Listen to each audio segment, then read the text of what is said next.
참석하셔서 들으시면 될 것 같습니다. 저 실수할 줄 알았더니 실수 안 하시네요. 목소리가 하도 높아서. 근데 역시 가수이신 것 같아요. 고맙습니다. 아침에 사실 노래를 한다라고 하는 거가 쉽지 않은 거죠. 그래서 부활절 성회라든가 이렇게 할 때 새벽 집회하잖아요. 그때 음악을 좀 하시는 분들 보고 이제 찬양을 부탁을 드리면 안 해요. 왜 안 하냐? 새벽이라서 목소리가 안 나온다. 아마추어들은 더 오죽하겠어요. 그래도 해달라고 그러면 대부분 안 하시더라고요. 이게 제 목소리가 안 나와서 그렇다고 하시는데, 아침인데도 우리 김은혜 자매님 귀한 찬양 감사를 드립니다. 우리가 누구를 평가한다라고 하는 것은 사실 쉽지는 않습니다. 그러나 또 평가를 해야 되기 때문에 평가를 안 할 수는 없죠. 그래서 학생들이 학교에 가면은 이 평가를 안 하면 아마 학생들이 참 좋을 거예요. 그렇죠? 시험 없이 그냥 다 이렇게 한 학년 올라가면 얼마나 좋겠습니까마는 거기에 꼭 평가를 하기 위한 그 시험이 있다라고 하는 거죠. 어떤 배운 것을 가지고 잘 배웠는지 또 그것을 평가하기 위해서 하는 경우도 있고, 또 사람을 평가하는 경우도 있습니다. 그 사람의 됨됨이라든가 그 사람의 어떤 그 행실 이런 부분에 대해서 평가를 합니다. 이 땅에 살아가면서 우리는 수많은 평가를 받기도 하고 평가를 하기도 하고 그러면서 살아갑니다. 근데 오늘 본문 말씀을 보면은 우리가 이 땅에서뿐만이 아니라 하나님 앞에서도 평가를 받는다라고 하는 사실을 우리가 기억을 하실 수가 있습니다. 오늘 하나님께서는 노아를 소개하는 내용이 7장 1절에 나옵니다. 그 말씀을 보시면 내가 이 세대에 내 앞에서 의로움을 내가 보았다.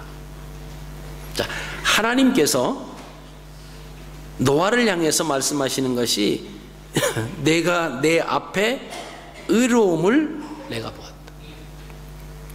하나님께서 노아를 향해서 소개하시면서 노아를 평가하시는 그런 내용입니다. 성경에 보면 하나님이 어떤 사람을 긍정적으로 자세하게 소개하는 내용은 그렇게 흔하지 않습니다. 우리가 욥기 1장 8절 말씀을 보면 하나님께서 욥을 평가하시는, 소개하시는 그런 내용이 있습니다. 여호와께서 사단에게 이르시되 내가 내 종 욥을 유의하여 보았느냐. 그와 같이 순전하고 정직하여 하나님을 경외하며 악에서 떠난 자가 세상에 없느니라. 자, 우리는 지금 하나님과 사단이 서로 이렇게 대화하는 그 내용을 보면서 하나님께서는 우리의 모든 삶을 보고 계신다라고 하는 것입니다. 또 한 걸음 더 생각해 보면 사단도 역시 우리의 삶을 다 보고 있다라고 하는 것을 알게 됩니다. 그렇다라고 하면 하나님이 보시는 우리의 삶과 사단이 보는 우리의 삶, 하나님이 좋아하시든지 사단이 좋아하든지 둘 중 안에 한 형태의 삶을 우리는 살아가는 겁니다. 하나님께서 사단에게 욥에 대한 말씀을 하시면서 아주 기쁨을 가지고 그렇게 욥을 소개를 하고 계십니다. 내가 내 종 욥을 유의하여 보았느냐. 그와 같이 순전하고 정직하여 하나님을 경외하며 악에서 떠난 자가 세상에 없다. 우리가 이 땅에 살아갈 때 어둠의 세력이 아닌 하나님이 기뻐하시는 그런 삶을 우리가 살아가야 하는 것을 우리가 기억을 하시기를 바랍니다. 만약 사단이 좋아하는 삶을 산다라고 하면 하나님 보시기에는 우리의 삶이 실망스러운 모습이 되는 것입니다. 열왕기상 9장 4절 말씀을 보시면 다윗의 경우가 또 나옵니다. 내가 만일 내 아비 다윗의 행함같이 마음을 온전히 하고 바르게 하여 내 앞에서 행하며. 내가 네게 명한 대로 온갖 것을 순종하여 나의 법도와 율례를 지키면. 지금 하나님께서는 다윗의 아들 솔로몬을 향해서 그렇게 말씀을 하십니다. 마음을 온전히 하고 바르게 하여 내 앞에서 행한 그 다윗처럼 내가 그렇게 행하기를 원한다. 그러면 다윗에게, 너희 아버지 다윗에게 약속한 모든 그 약속을 내가 이행할 것이다. 아마 이때 솔로몬은 아버지 다윗이 얼마나 자랑스러웠겠습니까? 하나님께서 내 아비 다윗이 행한 것을 이렇게 말씀을 하시는 그 이야기를 들은 솔로몬은 그 아버지 다윗의 삶에 대해서 아마 즐거웠고 기뻤을 거고 자랑스러웠을 것입니다. 오늘 우리 모두는 부모에게 자랑스러운 자녀가 되고 자랑스러운 또 부모가 되기를 축복합니다. 자녀들이 우리 부모님을 볼 때 우리 부모님들에 대한 자랑과 자부심, 우리 부모님 역시 믿음 안에 살려고 몸부림치시는 그 아름다운 모습, 교회에서뿐만이 아니라 집에서도 세상 속에서도 하나님 말씀대로 살려고 그렇게 몸부림치는 그 아름다운 모습, 여러분 우리의 모습이 자녀들에게 그렇게 자랑스러운 모습으로 우리의 부모들의 모습이 비춰져야 될 줄로 압니다. 또 부모들은 자녀들을 향해서 또 자랑스러운 그런 자녀를 이야기할 수 있는 그런 모습이 돼야 되는 것입니다.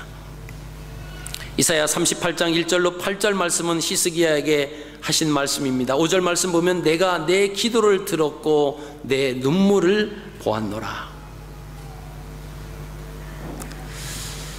히스기야의 삶이 주의 앞에서 진실과 전심으로 행하며 주의 목전에서 선하게 행했던 그 사실을 하나님께서는 그를 보았고 그의 기도를 들으셨다, 이렇게 말씀하십니다. 이사야 선지자를 통해서 하나님께서는 히스기야에게 가서 내가 죽고 다시는 하나님 전에 오르지 못할 것이다, 그러니까 내 집을 정리하라 라고 하는 사형 선고를 듣게 됩니다. 그리고 이사야 선지자는 가버렸어요. 홀로 그 이야기를 들은 이 히스기야는 얼마나 큰 충격이겠습니까? 하나님의 선지자가 와서는 당신이 이제 죽고 다시는 하나님 전에 올라가지 못할 것이다, 그러니까 당신의 삶을, 당신의 집을 정리하라, 그 말만 던져놓고 가버렸습니다. 하나님의 말씀을 누가 거역하고 하나님의 말씀을 누가, 그 뜻을 누가 바꿀 수가 있겠습니까? 근데 히스기야는 보통 사람 같으면 원망하고 불평하고 막 그럴 텐데 이제 죽어야 되니까 사실 죽음 앞에서 모든 사람들이 담대해질 수가 없습니다. 근데 그 히스기야는 하나님 앞에 기도했습니다. 그 하나님 앞에 기도한 그 기도의 내용이, 하나님 제가 어떻게 살았 그 삶을 하나님 기억해 주십시오. 내가 진실과 전심으로 하나님 앞에 행한 것 하나님 기억해 주십시오. 하나님 목전에서 내가 선하게 살아왔던 것을 하나님 기억해 주십시오. 여러분 그 기도를 하나님이 들으셨습니다. 히스기야의 삶이 진실한 삶, 하나님 앞에 전심으로 하나님 앞에서 선하게 살려고 몸부림쳤던 그 삶, 히스기야가 하나님 앞에 그 이야기를 하는 겁니다. 너는 이제 죽을 것이다 라고 하는 그 말씀 앞에 히스기야가 하는 말이, 하나님 내가 진실과 전심으로 하나님 앞에서 선하게 산 것을 기억해 주십시오, 이 말은 뭡니까? 더 살고 싶다라고 하는 거예요. 하나님은 그 기도를 들으시고 성문 밖을 아직 채 나가지 못한 이사야에게 다시 말씀을 하십니다. 돌아가서 히스기야가 15년 동안 생명이 더 연장된다라고 하는 것을 선포하라. 여러분 우리가 하나님 앞에서 하나님이 우리의 모든 삶을 보고 계신, 하나님께서 노아의 삶을 보고 계셨습니다. 하나님은 욥의 삶을 보고 계셨습니다. 하나님은 다윗의 삶을 보고 계셨어요. 그리고 하나님께서는 히스기야의 삶을 보고 계셨습니다. 그 하나님께서는 오늘날 저와 여러분들의 삶도 보고 계시는 것입니다. 과연 우리가 하나님이 우리를 바라보실 때에 하나님이 무엇라고 말씀하실까? 우리는 세상에 살아가면서 나의 유익되는 것을 위해서 조금 더 얻고 갖기 위해서 거짓을 할 때가 있습니다. 말을 바꾸면서 자기의 이익된 것을 차지하려고 할 때가 종종 있습니다. 그러면서 스스로 위하지요. 이 정도는 세상에 살아가면서 누구나 다 하는 거다. 그래도 나는 이 정도면 양호하다. 이런 이야기를 하면서 자기를 스스로 잘못된 부분을 덮으려고 하는 그런 모습들이 우리 안에는 없지 않아 있습니다. 다른 사람이 뭔가 좀 잘못하면 그것은 죄예요. 그것은 잘못된 것입니다. 그것은 스캔들이에요. 내가 하면 로맨스고. 여러분, 이런 것은 아니에요. 적어도 내가 말한 것에 대해서 내가 책임을 질 줄 아는 삶은 하나님께서 우리의 모든 삶을 지금 보고 계시기 때문이다라고 하는 겁니다.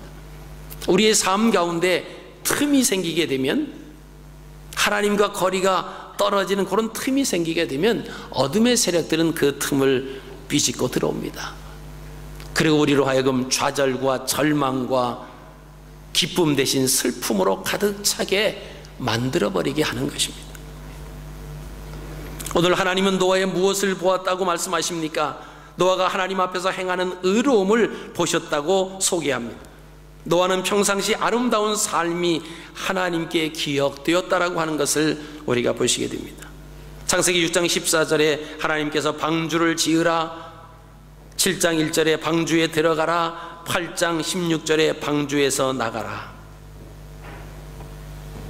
노아가 하나님의 은혜를 입은 것은 하나님께서 노아의 의로운 삶을 보셨기 때문인데, 하나님 앞에 의롭다, 하나님 앞에 선하다라고 하는 그 기준이 뭐냐라고 하는 것입니다. 그 기준은 하나님 말씀이 기준이 되고, 그 말씀에 순종하느냐 순종하지 아니하느냐에 따라서 하나님은 내 앞에서 의로운 삶을 살았다, 내 앞에서 선한 삶을 살았다고 말씀하십니다. 자, 하나님께서는 노아에게 방주를 지어라 말씀하셨습니다. 여러분, 그때의 상황을 보면은 비로 인해서 홍수를 만나본 경험이 하나도 없는 전무한 그런 상황입니다. 근데 하나님께서 비로 인해서 세상을 심판하신다라고 하는 거예요. 다 물에 잠겨버리겠다라고 하는 말씀입니다. 그러니까 배를 만들어라, 방주를 지어라 라고 했을 때 노아는 따지지 않았습니다. 하나님, 이 하늘에서 무슨 비가 내리겠습니까? 비가 내린들 얼마나 내리겠습니까? 우리가 아시는 것처럼 그 팔레스틴 지역은 강수량이 적은 지역입니다. 그래서 1년에 내리는 그 강수량 가지고는 농사를 짓거나 나무가 자랄 수 없는 그런 상황입니다. 그래서 하나님께서 아침에 이슬로, 비처럼 흠뻑 적시는 그 이슬로 인해서 겨우겨우 살아가는 땅이 그 땅이에요. 다윗이 시편 23편에 그렇게 고백합니다. 여호와는 나의 목자시니 내가 부족함이 없으리로다. 그가 나를 푸른 초장에 누이시며 쉴 만한 물가로 인도하시는도다. 우리가 생각하는 푸른 초장, 우리가 생각하는 쉴 만한 물가, 우리의 생각과 다윗의 고백은 다르다라고 하는 거예요. 우리는 풍요로움 속에 살면서도 모자라다고, 부족하다고, 더 많이 갖기 위해서 우리가 안간힘을 쓸 때가 많습니다. 그러나 가지고 있는 것이 아무것도 없어. 먹고 살아가야 할 저축하는 것이 하나도 없는 하루하루의 한 끼 한 끼를 어떻게 해결해 나갈까라고 하는 그 사람에게는 빵 하나가 감사한 거예요. 그 빵 하나를 들고 눈물을 흘리면서 하나님 감사합니다, 그러면서 그 빵을 먹겠지. 음식의 풍요로움 속에서 무엇이 맛있는가를 골라다니면서 식도락가의 삶을 살아가는 사람에게는 아무리 좋은 진미, 성찬도 마음에 차지 않는다라고 하는 것입니다. 그래서 감사의 조건은 상황과 비례한다라고 하는 것입니다. 이 사람들이 말하는 푸른 초장은요, 광야에 풀 한 폭이 나지 않는 그런 가운데서 군데 이렇게 몇 무리를 모아서 풀이 있는 것을 보면서 푸른 초장이다, 그렇게 고백하는 겁니다. 그래서 광야의 삶을 살아보지 않은 사람은 하나님에 대한 주권을 인정할 수가 없다라고 하는 겁니다. 왜요? 광야에는 사람의 힘으로 살아갈 수 있는 것이 아니기 때문에 그렇습니다. 하나님께서 보호해 주시지 않으면 하루 사이라도 얼어 죽거나 하루 사이라도 더위를 먹어서 병들을 수밖에 없는 삶이고, 농사를 지을 수도 없고 먹을 양식을 어서 구할 수도 없는 그러한 곳입니다. 그래서 광야 생활을 해본 사람이야말로 하나님이 누구이신가를 고백할 수 있다라고 하는 것입니다. 노아는 방주를 지으라고 했을 때 방주를 지었습니다. 모든 사람들은 동의하지 않았지만 하나님의 말씀에 그대로 지었습니다. 이것이 하나님 보시기에 의로운 자요, 이것이 하나님 보시기에 말씀에 순종하는 자다라고 하는 것입니다. 그 다음에 방주에 들어가라. 아직 비가 내리지 않았습니다. 근데 그 방주에 들어가요. 방주의 문을 닫자마자 비가 내리기 시작했습니다.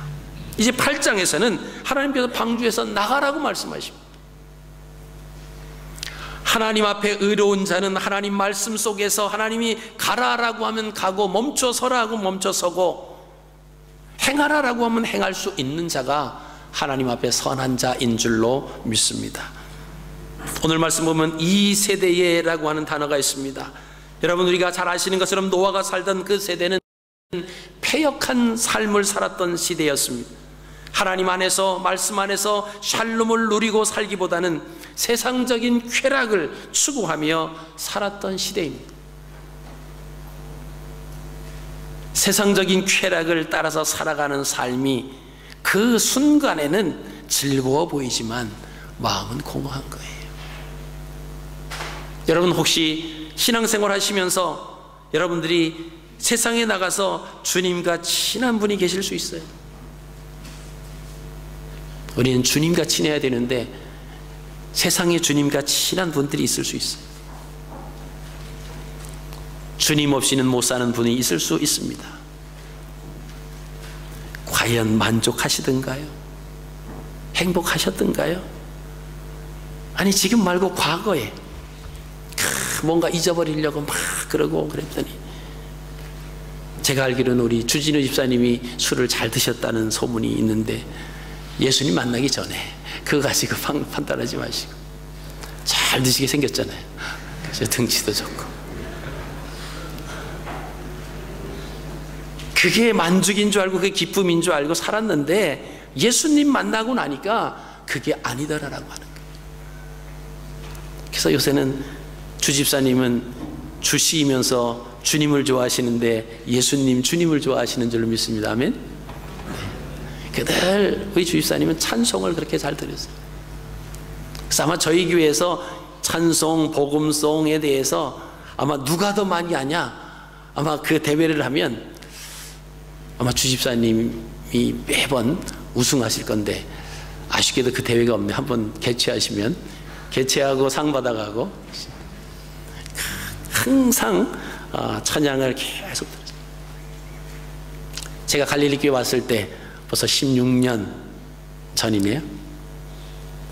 그때는 성가대가 여기 의자가 있어가지고 여기에 섰었어요. 여기 이렇게 섰는데, 키 큰 사람은 주집사님이고 또 황 누구라고 하시는 또 키 작은 분이 이렇게 있었어요. 그 두 분이 항상 그렇게 서가지고 찬양을 하는 그 모습. 근데 사실 그때는 음이 그렇게 잘 이쁘지 않았어요. 죄송합니다. 근데 그때는 그렇게 찬양을 집사님이 그렇게 가까이 안 하신 것 같아요. 그 근데 집사님이 계속 찬양을 들으시고 뭐 새로운 곡 있으면 다 그래서 집사님 선물은 새로 나온 그 판을 선물하면 제일 좋아하죠. 어떤 것보다도 그러셨던, 그러면서 계속 들으셨고 아마 지금도 아마 찬양 같은 거 제일 많이 소장하고 계실 거예요. 그러니 지금은 거의 거의 프로 수준으로 되셨죠. 아마 모르는 찬양 있으면 여쭤보시면 우리 주입사님이 다 아실 거예요. 그래서 어떨 때는 좀 이렇게 고쳐라, 우리 새벽 기도 하는데 이렇게 좀 만들어서 좀 CD로 고어라. 그러니까 지금도 사실 그거 쓰고 있습니다. 우리가 누구를 가까이 하느냐, 이 세상의 패역한 세대에 무엇을 추구하며 살아갈 것인가 라고 하는 거예요. 한 주간 한 주간 살아가면서 우리는 어떻게 살았는가 라고 하는 것입니다. 노아는 당시 사람들과는 반대의 삶을 살았습니다. 말씀에 순종하는 일과 생명 살리는 일에 최선을 다했다라고 하는 것입니다. 하나님께서 노아를 좋게 평가하실 수밖에 없지 않겠습니까? 그 두 번째 보니까 내 앞에서 의로웠다, 내 앞에다 라고 하는 것입니다. 내 앞이라고 하는 것은 내 얼굴 앞에서, 하나님 면전에서 이 말입니다. 초대교회 성도들은 헤어질 때 대표적인 이스라엘 사람들의 그 인사는 샬롬이었습니다. 평안. 근데 평안 가지고 안 돼요. 그래서 초대교회는 코람데오라고 하는 단어를 많이 썼습니다. 그래서 우리가 어디 있든지 무엇을 하든지 하나님 면전에 있다라고 하는 것을 기억하자라고 하는 거예요. 그 말씀은 하나님께서 우리의 모든 삶을 지금 보고 계시는데, 예배 드릴 때에도, 집에 있을 때에도, 직장에 있을 때에도 하나님은 우리를 보고 계신다라고 하는 겁니다. 제가 요즘에는 새벽 예배를 한 이틀은 김 목사님하고 하루, 그다음에 송 목사님에게 하루 이렇게 부탁을 드렸습니다. 제가 새벽 기도가 제 담당이 아닌 때는 좀 집에서 저녁에 약간 TV 앞에도 앉아 있고 좀 여유를 부리는 경우가 있어요. 근데 저희 아들이 그래요. 아빠, 내일 새벽 기도 없구나. 아빠 담당이 아니네. 그래, 그렇다. 새벽 기도를 제가 인도할 때는 그렇다고 새벽 기도 안 나오는 건 아니고 나옵니다만은, 인도할 때는 제가 책상 앞에 앉아서 내일 아침 이 새벽 기도 말씀을 전하기 위해서 하나님의 음성을 듣고자 앉아 있습니다. 그래서 하나님의 음성을 듣고 자기도 하고, 책상에서 들으려고 하다가 자기도 듣고자 기도해야 되는데 듣고 자기도 하고 그래요. 어떨 때는 이 말씀이 아침에 전해야 될 그 말씀이 무슨 말씀을 전해야 될지 제가 은혜가 안 돼요. 제가 정리가 안 될 때가 있습니다. 그러다 보면 4시 반이 될 때도 있어요. 4시 반이 되면 이제 나와야지. 씻고 이제 나오면서 그래도 정리가 안 될 때가 있어요. 그럼 차를 타고 교회를 오면서, 하나님, 그래도 제가 잠 안 자고 하나님 말씀을 그래도 더 깨닫고 은혜를 끼치기 위해서 졸기도 했지만 책상에서 그래도 이렇게 한 것 하나님 보셨으니까 하나님 은혜해 주세요. 좀 그럴 때가 있습니다. 그럼 와서 하나님 말씀을 같이 읽을 때 어떨 땐 그 말씀이 이렇게 탁탁탁 튀어올라. 그게 뭔지 잘 모르시는 분도 계시겠습니다만은 이 말씀을 밤새도록 졸면서 읽으면서 그랬는데도 이게 정리가 안 되는 거예요. 무슨 말씀을 전하려고 하는지 제가 정리가 안 되니까 이게 횡설수설할 수도 있잖아요. 근데 말씀을 쭉 같이 읽으면서 턱턱턱 짚어서 감사하시오. 감격스럽습니다. 여러분, 우리가 어디에서 무엇을 하고 있든지 하나님 앞에 있다라고 하는 사실입니다. 하나님 보고 계신다라고 하는 사실입니다. 우리가 교회 와서만 안 그런 척, 거룩한 척, 괜찮은 척, 나 자신을 속이는 것뿐만이 아니라 하나님을 속이고 있다라고 하는 거예요. 왜요? 하나님 면전에 우리가 살고 있기 때문에. 그럼 나는 거룩하게 살지 못하기 때문에 그럼 어떻게 살아야 됩니까? 그렇게 말씀하시는 분들이 있을 수 있습니다. 우리의 잘못된 부분을 하나님 앞에 내려놓는 겁니다. 고백하는 거예요. 하나님 뜻대로, 하나님 말씀대로 하나님 부여잡고 하나님 앞에서 의로운 모습, 하나님 보시기에 정직한 모습, 하나님 보시기에 선한 삶을 살 수 있도록 하나님 나를 깨닫게 해주시고 이끌어 주시고 잘못된 부분을 회개하게 하여 주옵소서. 여러분, 이게 우리가 해요. 우리가 잘못된 부분 하나님 앞에 회개하고 돌아오면 하나님은 10번이고 100번이고 1000번이고 10,000번이고 회개하고 돌아오는 자를 다 품어주시는 좋으신 하나님, 사랑의 하나님이신 줄로 우리가 믿습니다. 그래서 하나님이 좋으신 거예요. 우리 누가 하나 잘못하면 그 잘못을 계속 잘못된 것으로 평가하잖아요. 근데 하나님은 잘못된 것을 깨닫고 회개하고 주께로 돌아오면 하나님 받아주십니다. 그래서 우리가 하나님의 사랑을 따라가고 하나님의 그 자비하심을 쫓아간다라고 하는 것은 그 하나님의 마음을 닮아가는 것입니다. 근데 오늘 노아의 의로움은 6장 5절 12절과 강한 대조를 이루고 있는 것을 보시게 됩니다. 하나님께서는 당시 사람들에게 6장 5절 그리고 12절에서 무언가를 보셨습니다. 6장 5절에 여호와께서 사람의 죄악이 세상의 관영함과 그 마음의 생각의 모든 계획이 항상 악할 뿐임을 보시고, 하나님이 노아 시대에 살았던 사람들의 모습을 지금 보셨습니다. 12절 하나님이 보신즉 땅이 폐기하였으니 이는 땅에서 모든 혈육 있는 자의 행위가 폐기함이었더라. 노아 시대에 살았던 그 사람들의 그 악을 보셨다 그랬습니다. 세상의 부패함을 보셨다라고 하는 것입니다. 그러나 7장 1절에서는 내가 이 세대 내 앞에서 의로움을 내가 보았다. 노아가 지금 살고 있는 시대입니다. 세상 사람들은 세상에 하나님께서 악한 모습을 보셨고 세상의 부패한 모습을 보셨습니다. 그 세상 속에 살아가는 노아를 보셨을 때 하나님께서는 의롭게 살아가는 그 노아를 보셨다고 오늘 말씀을 하고 있습니다. 베드로는 노아를 가리켜서 의의 전파자라고 이렇게 소개하고 있습니다. 베드로후서 2장 5절 말씀 보시면 옛 세상을 용서치 아니하시고 오직 의를 전파하는 노아와 그 7 식구를 보존하시고 경건치 아니한 자들의 세상에 홍수를 내리셨다, 이렇게 표현하고 있습니다. 노아는 의를 전파하는 자. 그 의는 하나님의 말씀, 하나님의 뜻을 순종함으로 그것이 전파가 됐다라고 하는 의미입니다.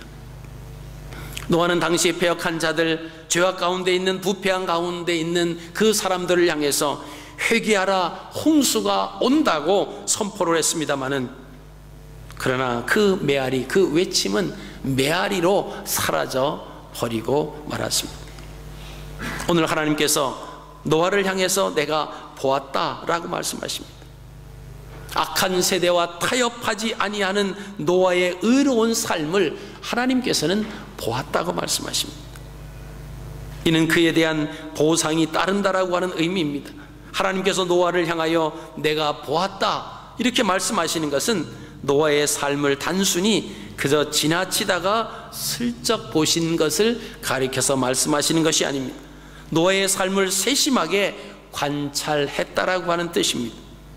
하나님은 부패한 시대에 노아가 그 시대의 사람들과 다른 구별된 삶을 살아가고 있다라고 하는 그것을 지금 강조하시는 겁니다.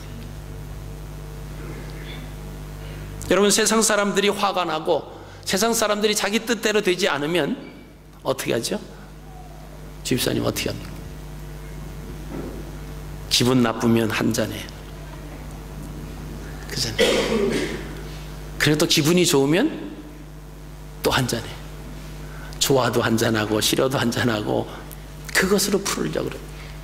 그러나 예수를 믿는 하나님의 자녀들이 때로는 자기 뜻대로 되어지지 않을 그때는 어떻게 합니까? 한잔해야 됩니까? 대신 주스를 한잔할까요? 아니죠. 왜 이것이 안 됐는지 자기 자신을 뒤돌아보는 기회가 된다라고 하는 것입니다. 이 차원이 달라요.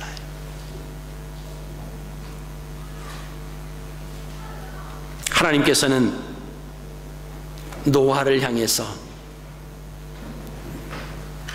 어떤 말씀을 하시든지 순종했던 그 노아의 삶이 의로운 삶이었다, 이렇게 말씀하십니다. 그리고 하나님의 말씀에 순종하는 삶이었다. 노아의 삶이 하나님께 인정되어서 하나님의 은혜를 입었습니다. 방주를 지어서 방주 안으로 들어갔습니다. 홍수가 땅을 덮었습니다. 땅에서 큰 기품의 샘들이 터져 올라왔습니다. 하늘에서 궁창이 열렸습니다. 40주야 비가 쏟아져 내렸습니다. 그러나 방주에 들어간 노아와 그의 식구 8명은 안전했습니다. 그 사람들은 하나님 말씀에 다 순종한 사람들입니다. 창세기 6장 22절에 노아가 그와 같이 하되 하나님이 자기에게 명하신 대로 다 준행하였더라. 7장 5절입니다. 노아가 여호와께서 자기에게 명하신 대로 다 준행하였더라.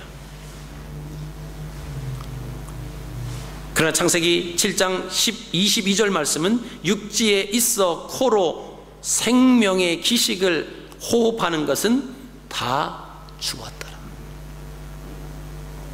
하나님 말씀에 의해서 그들이 있어야 할 자리에 있어야 한다라고 하는 것입니다. 그래서 그 말씀에 순종하는 자는 다 살아납니다.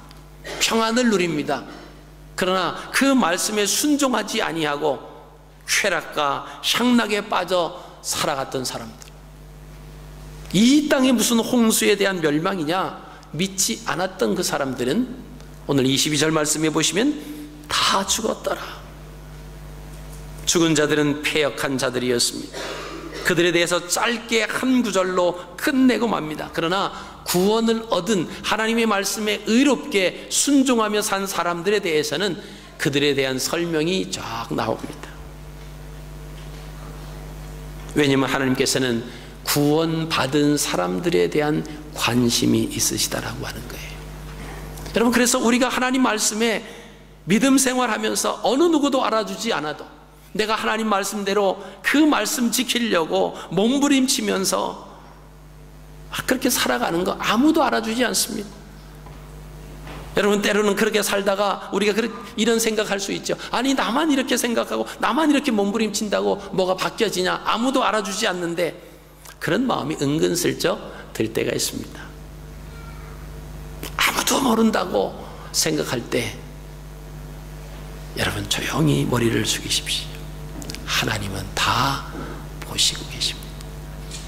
내가 어떻게 살았는지, 하나님 앞에 전심으로 성실하게 선하게 살았는지 하나님은 보고 계신다라고 하는 거예요.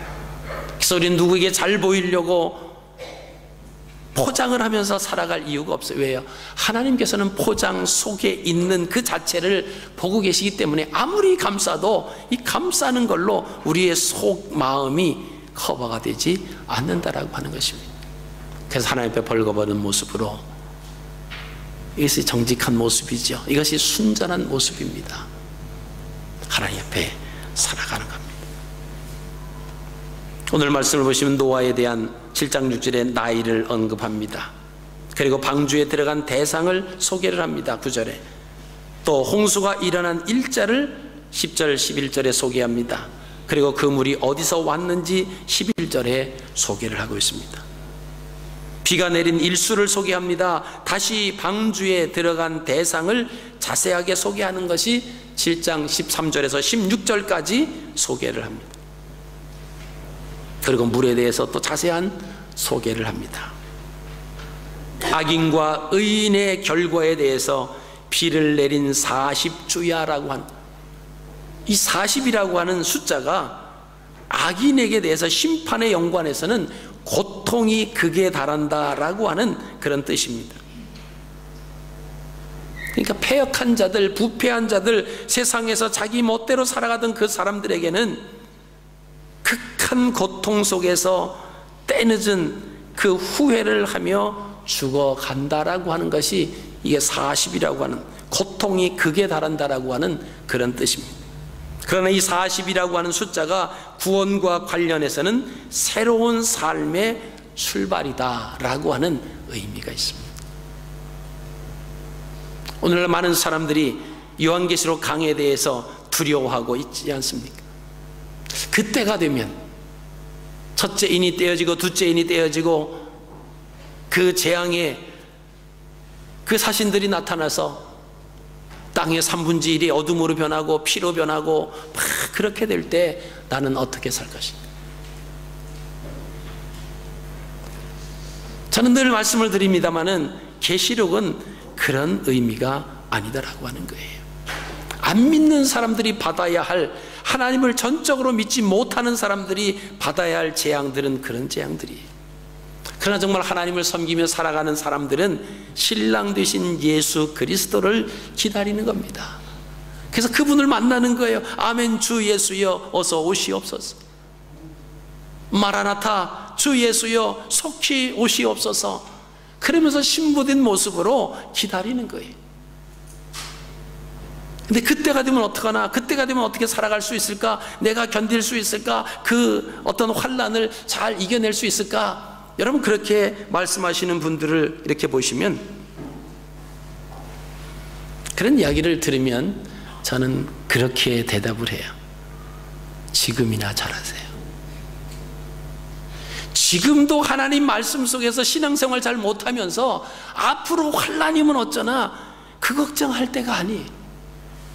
오늘 내가 하나님 앞에서 정직하게 진실되게 산다라고 하면 환난이 오든 핍박이 오든 그것이 큰 문제가 아닙니다.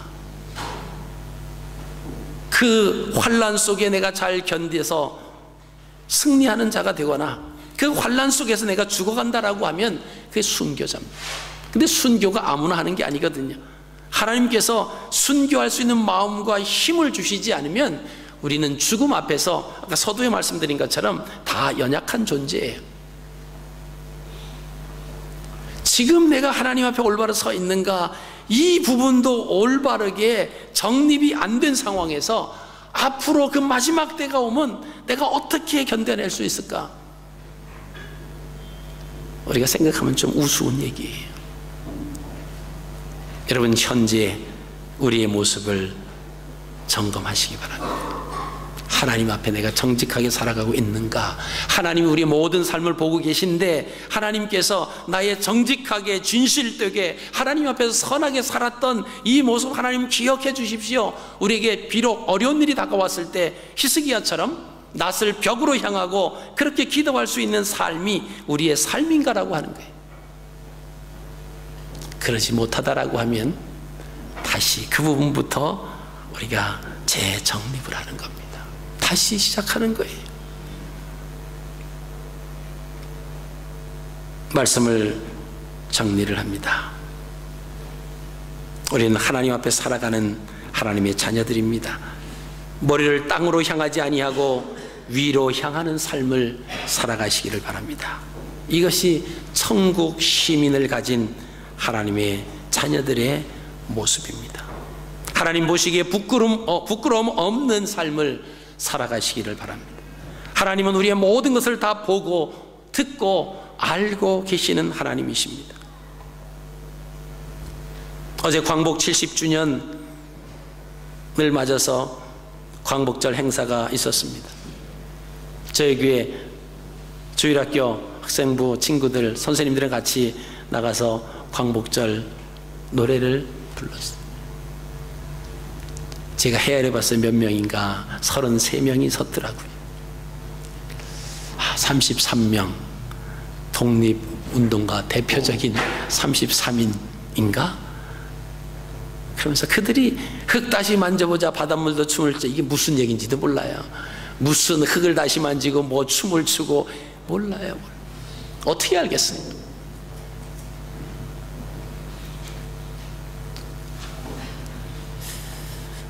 여러분, 근데 나라의 독립을 위해서 몸 바쳐서 죽어갔던 그런 독립운동가들이 흘린 그 열정과 헌신으로 나라가 독립됐다라고 하는 거죠.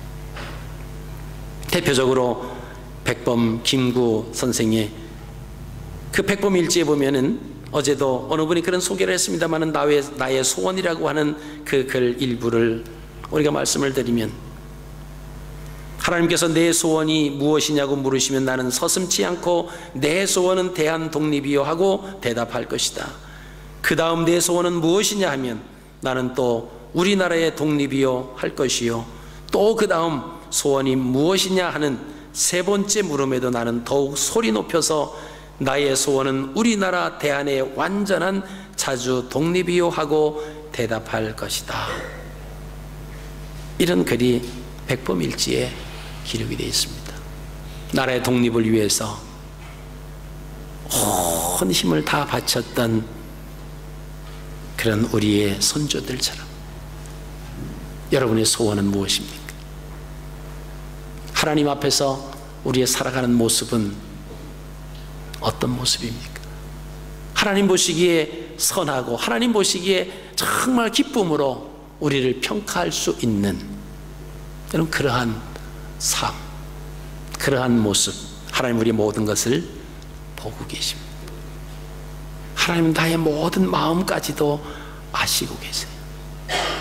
여러분, 이 마음이 하나님 앞에서 아름답게 하나님 뜻대로 하나님 말씀 앞에 순종하며 살아가는 우리의 삶을 하나님 오늘도 보고 계시고요, 앞으로도 계속 보고 계실 것이고요, 우리가 그 나라 갈 때까지 하나님은 우리의 모든 것을 보고 계십니다. 다른 사람들이 모른다고, 다른 사람들에게 들키지 않았다고 그것이 괜찮은 것이 아니죠. 우리는 하나님 앞에 살아가는 하나님의 자녀들입니다. 잘못할 수 있어요. 실수할 수 있습니다. 죄 지을 수 있어요. 그러나 그것을 덮으려고 하지 마세요. 그것을 회개하고 하나님을 만나십시오. 우리가 하나님 말씀대로 살려고 새벽마다 많은 숫자는 아니지만 그렇게 나와서 몸부림치면서 기도하고 피곤함을 이끌고 나오는 분들을 이렇게 보면 저는 이게 갈릴리 교회의 소망이다, 그렇게 생각합니다. 물론 시간적으로 여유가 안 되신 분들, 바로 직장으로 나가셔야 할 분들도 계시겠습니다만은, 그래 여러분, 하루를 시작하실 때 꼭 어디에서든지 좋습니다. 집에서든지 직장으로 옮겨 가시든 중이든지 꼭 주님과 동행하십시오. 그리고 꼭 기억하십시오. 나의 모든 것을 지금 하나님이 보고 계신다라고 하는 사실을. 그럼 우리의 하루하루의 삶, 한 주 한 주의 삶이 생각 없이 살았을 때와 다를 것입니다. 그리고 우리의 되어지는 모든 것의 주권자는 전능하신 그분이세요. 그분의 주권을 인정하며 이번 한 주간도 믿음으로 승리하시는 복된 삶이 되시기를 주의 이름으로 축복합니다.